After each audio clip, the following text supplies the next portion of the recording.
Vamos a seguir hablando de las fundaciones. Mira, a ver, la crisis ha generado, ¿esta es una crisis de confianza? Sí. ¿Es injusto que todas las fundaciones estén en el ojo de la mira? Uno podría decir sí y no, en la medida que esto sirve para mejorar los estándares con los que funcionan todas las fundaciones, partiendo por contabilidades transparentes.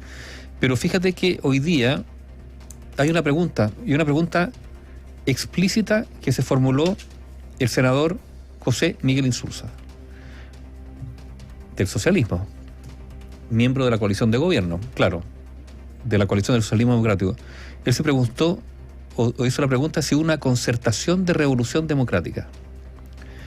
Ya la sola pregunta retórica abre insospechados panoramas, digamos, ante lo que pueda ocurrir con el tema de las fundaciones. ¿Por qué? Porque si desde el socialismo democrático, no estoy diciendo que exista la sospecha, pero al menos la consulta, si aquí no hubo algo concertado, y la concertación significa la creación de fundaciones para generar puestos de trabajo, no, para generar actividad política, territorial, dándole trabajo a militantes, para capturar además base electoral. O sea, ya la sola formulación de la pregunta del senador Insulza, yo la encuentro muy grave. O sea, Insulza se pregunta, y el socialismo democrático a través de Insulza se pregunta, si aquí no hubo un diseño, una estrategia de generar redes territoriales para el trabajo político a través de fundaciones, y para eso esas fundaciones requerían o necesitaban financiamiento que le proveyó el Estado a través de asignaciones directas de recursos para tareas que no necesariamente se hicieron.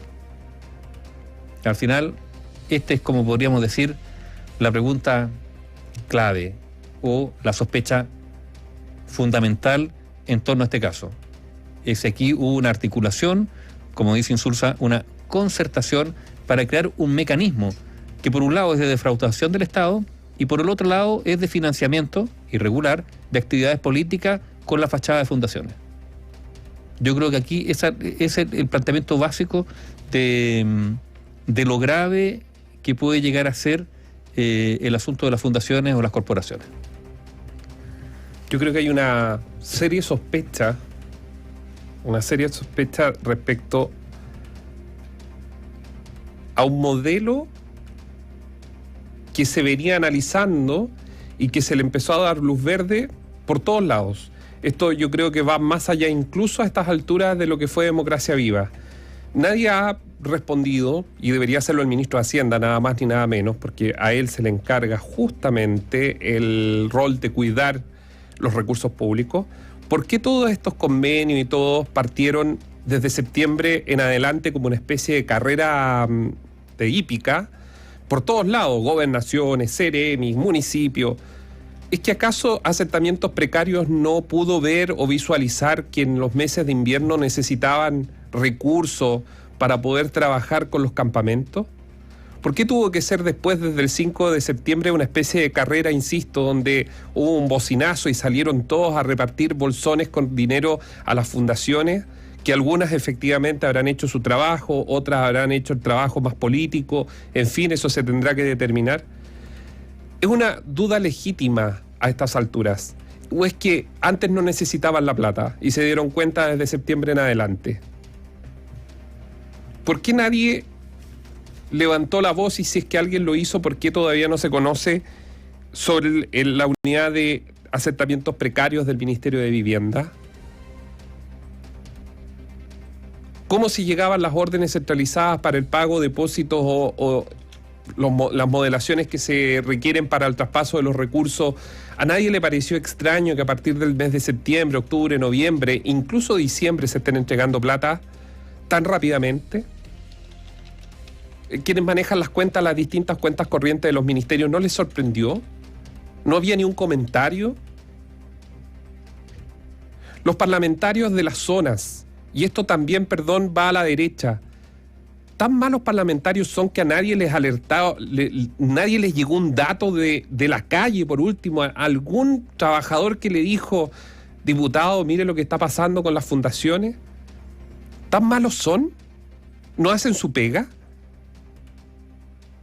El ministro de Justicia ha venido en vocero de todo este asunto, no ha dicho absolutamente nada sobre la fiscalización a las fundaciones, que es la unidad que a él le toca porque es el Ministerio de Justicia donde está centralizado los registros.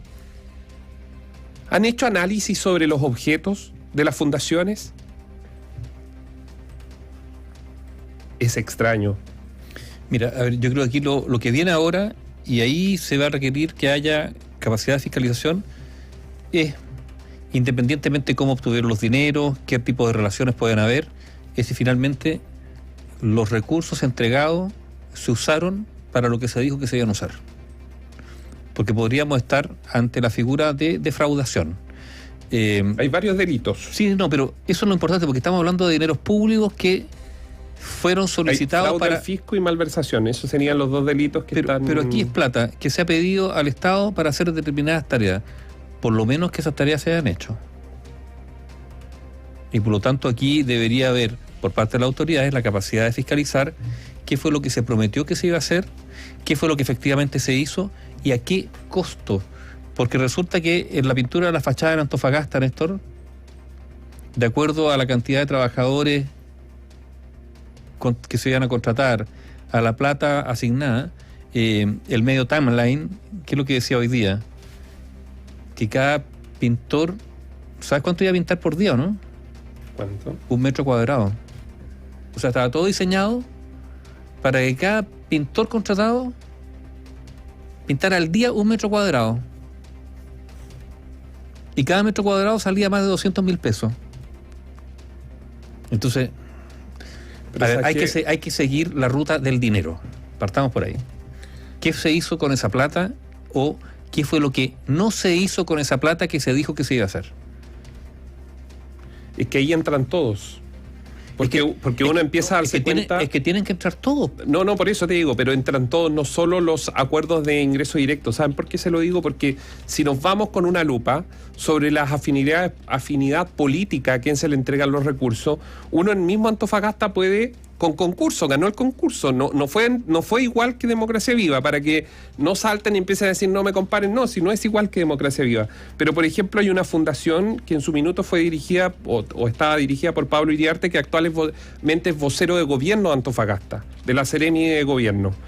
Ex consejero regional, qué sé yo, y tuvo también él se supone, según los antecedentes, fue militante del Partido Comunista, pero se supone que él postuló, pasó las pruebas y finalmente el gobierno regional de Antofagasta le entregó su dinero para el proyecto que estaban haciendo. Entonces uno empieza a tener dudas legítimas respecto a... Está bien, puede ser directo, trato directo, puede ser convenio, pero también cuando hay concurso. Hay buena lid, uno ya empieza a dudar de todo y es natural frente a los hechos que estamos revisando. Yo creo que aquí el tema es mucho más profundo que la legalidad, como ha dicho el ministro de Justicia, que durante el fin de semana volvió a repetirlo por muchas partes. Esto tiene que ver más de fondo. Es un tema mucho más profundo y tiene que ver con la ética. ¿Qué tiene que hacer las fundaciones ligadas a expresidentes también recibiendo recursos para programas de XXX? Y eso que todavía no hemos visto las fundaciones en el mundo privado, porque como es privado, no hay transparencia donde uno pueda decir, mire, tales empresas fueron aportantes de tales cosas. ¿Ese proyecto se evaluó? A ver, ¿hubo concurso? ¿Hubo efectiva competencia? ¿Hubo oferentes? Fíjate que hay un porcentaje alto, casi un tercio, creo que más de un tercio, de las licitaciones públicas que tienen un solo oferente. Algo no funciona entonces, ¿no? Ahora, mire, como todo lo que pasa en el país también, claro, comisión de expertos, propuestas que seguramente se van a escuchar, pero seguramente en unos años más vamos a volver a estar hablando de lo mismo. Porque es como ocurre en todo. Es como Quintero Puchuncaví. ¿Cuántas veces hemos tenido décadas de contaminación? Pero Néstor, pero hay algo. Mira, ¿cuál? En materia de probidad se han logrado avances y esto apunta de escándalo. Ojalá que con este escándalo el avance sea mayor. Nadie, digamos, puede asegurar que esto no vuelva a ocurrir o que no haya fórmulas nuevas que se inventen. Pero ahora es evidente que a las fundaciones de ONG se le van a tener que pedir ciertos estándares mínimos de contabilidad, de fiscalización, de auditoría, etcétera, etcétera. Partamos por ahí. Y lo segundo es que tiene que haber un mayor celo del Estado para asegurarse que la plata que entrega se gasta, y se gasta en lo que se dice que se va a gastar, pero además que se gasta en esa proporción, o sea, en la proporción de la licitación obtenida, que tiene que ser por licitación además, porque cuando hay competencia ganará el que mejor lo hace, o a un menor precio, o que por la misma cantidad de dinero es capaz de hacer más cosas, y eso tiene que fiscalizarse, no queda otra. Ahora, es bien terrible esto, porque finalmente hemos construido una sociedad que funciona sobre la base de la desconfianza, de la mala. Esto es terrible, esto, ¿eh? O sea, esta es una sociedad que se ha convertido en que se actúa o se piensa desde la posibilidad de la mala fe, desde la desconfianza. O sea, fíjense que en materia de seguridad, estoy saltando otro tema, al final, ¿cuál es la petición o la demanda? Que cada ciudadano tenga un policía al lado para que no hurte, para que no se salte el torniquete, para que pague la migra. Pero esto es absurdo. Podrán haber explicaciones pero esto de funcionar con la lógica de la mala fe, lo único que genera una sociedad que está muestra y genera una sociedad envenenada, tóxica. O sea, siempre hay que pensar cómo lo hacemos. ¿Por qué? Porque la pillería va a estar puesta en el camino. A ver, esto es terrible. O sea, es un sistema de convivencia tóxico, donde se supone que el otro va a actuar mal. ¿Por qué? Bueno, porque... ¿Pero es ahora o viene porque echa la ley, echa la trampa desde que soy chico? Lo escucho, ¿no? Algún auditor nos puede decir. Pero uno espera que la sociedad... Pero estamos en Latinoamérica, ¿no? ¿Qué más podemos tener en común que...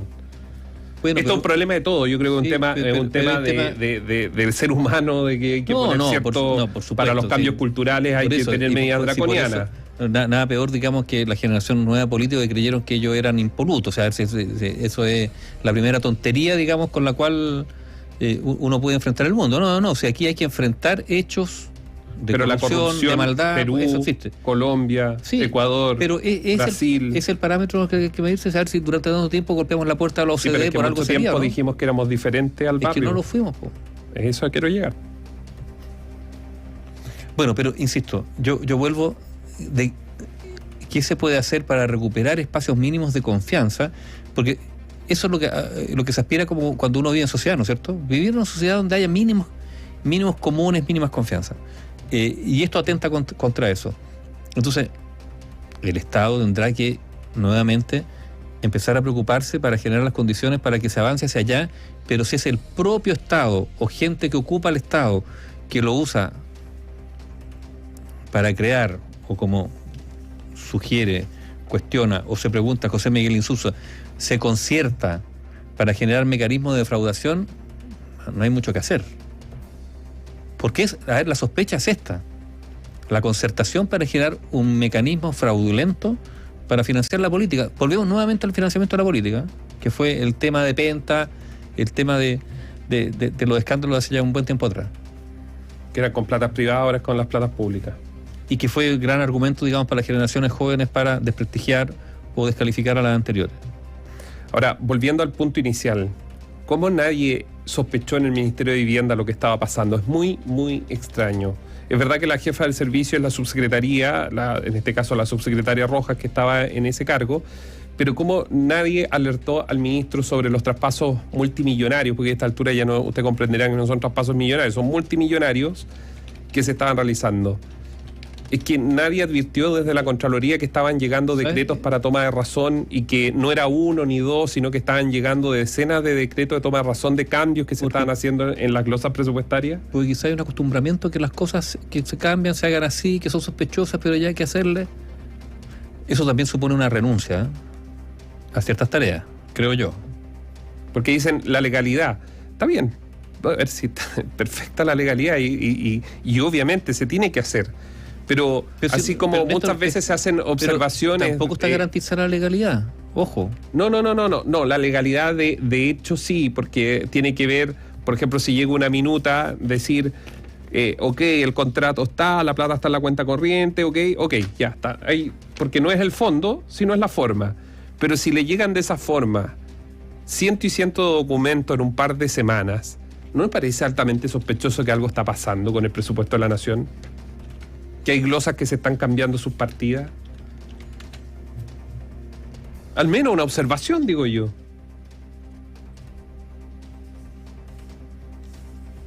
Entonces, ¿cómo la Hacienda, DIPRES, no le va a llamar la atención? No va a decir, mire, ¿sabe qué? En realidad esta no es la forma, hay que llamar a concurso. Pero mi pregunta, insisto, y tenemos auditores que nos escuchan en los campamentos. Julio, agosto, mayo, ¿cómo a nadie se le ocurrió transferir recursos para las urgencias que tenían? Porque se supone que estas glosas están porque las fundaciones son más rápidas en el trabajo. Usted lo ha escuchado durante todos estos días a los ministros de Estado hablando y hablando. La pregunta es, ¿a nadie se le ocurrió hacer las transferencias en los meses de invierno? ¿Por qué todas tuvieron que ser los últimos 3 meses? Es que y esta es una opinión, yo siento que aquí hay algo que todavía no conocemos. Falta algo más en esta historia.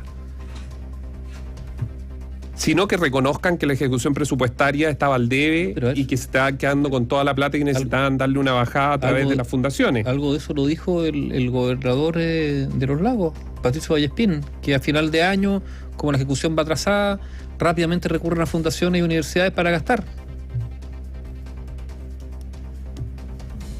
O sea, algo de eso hay. El punto es que, claro, que en ese espacio de apuro generas también espacio de discrecionalidad donde tu a dedo empieza a resolver quién va a gastar.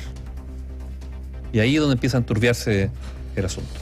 Y lo último, para finalizar, las personas que conocen de economía y que saben muy bien de esto, siempre lo han mencionado en los últimos días, sobre la necesidad de que la DIPRES tiene que ser un organismo que está dentro del Ministerio de Hacienda, que es clave, primero en el debate presupuestario, pero también en las partidas presupuestarias, en el trabajo de las platas públicas y donde se colocan. Politizar la DIPRES puede ser el gran error y el mal legado de esta administración. Tal vez allí hay que hacer una ingeniería muy, muy importante. Miren, en la página del Ministerio de Hacienda está la DIPRES y revisen los nombres de quienes han estado en la dirección de presupuesto. Sacará sus propias conclusiones. Análisis sin compromisos. Opinión independiente.